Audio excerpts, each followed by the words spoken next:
Thanks for coming. We know you could be somewhere else this afternoon, but you're here, so you're making a good choice about your health, which is great. So we're going to be talking lots about epigenetics and genes and the biology of your body and how it works. Caroline's going to present to us and tell you how you can actually make big changes in your life by some simple changes in your life. We're going to talk at depth or in depth today about a number of issues, but particularly focusing around our genes, epigenetics. But before we get into that stuff, we've really got to back up a little bit and get a better understanding deeper in the body of how all of these things are affected, and particularly by speaking about the one thing that affects every single one of us on a daily basis. And each one of us sitting here is affected by this. No matter how healthy we think we are or we are affected by inflammation. And people often think, what on earth is she talking about inflammation for? And they'll say to me, what is this subject all about? It's because every single human disease that you care to think about, or maybe not think about, or name, starts with inflammation and starts with an inflammatory base. Look at that one, where general mood including happiness. How can inflammation affect that?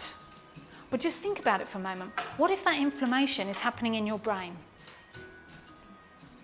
What if it's happening in your thyroid, where we create all sorts of hormones for how we feel? And in our brain, we have all sorts of brain chemicals, neurotransmitters, don't we? We've all heard of that. And they really help to govern how we're feeling. Yeah, what if inflammation's there? So what I want to get to is the idea of what is it in our day-to-day surroundings that actually inflames us, and what things do we really need to be aware of, so that if we decide to, that we can actually make some different choices and we can change a few things that we're doing.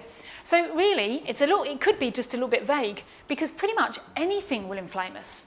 Pretty much anything. And particularly, if your immune system perceives it as toxic to you, it will inflame you. It may not inflame the person next to you.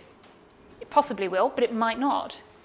When it's a general inflammation, like the cigarette smoking, is going to inflame all of us. But it might be that one of us has some sort of genetic predisposition, so we get inflamed with a substance while the person next to us doesn't.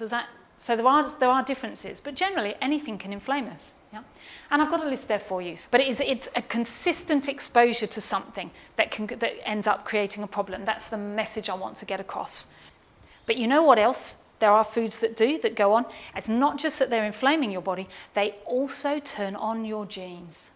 They also will help to express some of your genes, which actually create inflammation. It's like a double whammy.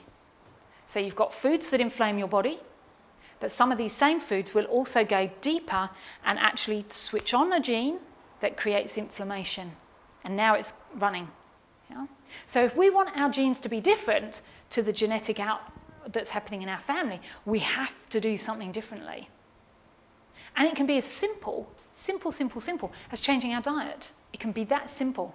So we look at the diet that's created the diabetes and we go, okay, well that didn't work, so we need to do something different. Epigenetics is that study of what is it that actually changes our genes, so what can have an impact on our genes. And to date, they found a range of things that actually impacts our genes. So they know that there are foods, there is environment, stress, a virus, a bacteria can change your genes. It's really quite amazing.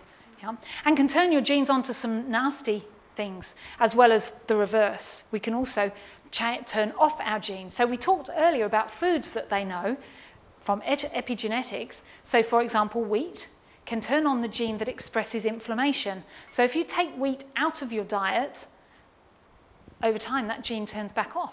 Isn't that amazing? So it's about making a change. Some of it is really simple. Eat less inflammatory foods on a regular basis. Just cut some of them out of your diet. If you're someone who eats bread every day, don't eat it every day. Have it less. And therefore, we need to eat more foods that reduce inflammation naturally. And they come in our fruit and veg, mainly. Yeah? Or fish. Fish is a highly anti-inflammatory food. So put more, and not just any old fish, please, oily fish. moving your body regularly, can't understate that. The way your body works and everything's connected with everything else, it's really important that we move the body. Walking is perfectly fine. Get lots of good sleep. Again, part of the body, the biochemistry of the body, is when you're asleep is when you do all your detoxing and all your repair work. And we need to drink enough water every single day to keep the body functioning properly. If we're dehydrated, we are inflamed. Yeah? So the more water we drink, the less inflammation. Simple, simple, simple. Do drink good water though. And you get the results. You get the results, seriously, just 1 or 2 small changes, as you know. And you can get the most staggering, amazing results that can turn your life around.